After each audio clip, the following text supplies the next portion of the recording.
Have you ever had decorative stitches? When they stitch out, they just don't turn out and meet where the last stitch was. So from time to time, either you don't have enough stabilizer, or maybe you're working on something with nap, like a corduroy, or something that's kind of getting stretched out while you stitch. There is an answer, and it's in the balance section of the Viking Designer Epic. What we're talking about is, let's say you've stitched out this stitch and it's kind of either opened or maybe it's kind of pushed together and it doesn't kind of come together right where those circles are supposed to line up.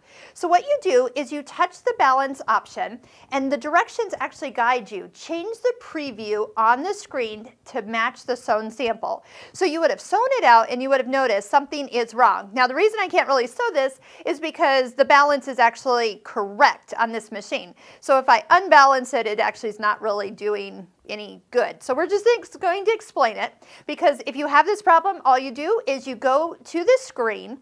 On this stitch, since it's only a 7mm wide option, you'll only have the plus or minus in the vertical section. If you had a stitch that was a sideways motion stitch, so it's really getting off not only front to back, but maybe side to side, then these two pluses or minuses will also be available to adjust. So what you're going to do, and I'm going to just go ahead and change this, so I'm going to go ahead and go all the way out to -6. So you can see that the stitch is actually kind of spread out. So it's as it's stitched, it never got back and touched as smooth as it would.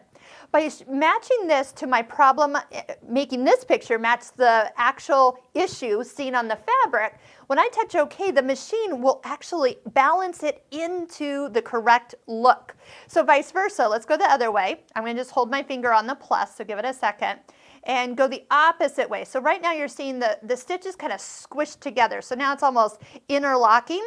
So it's not moving as far forward as it is back. And so that stitch is kind of compact. So by, again, setting this to look like your problem that's sewn out, when you touch OK, the machine will balance out that stitch so it looks perfect.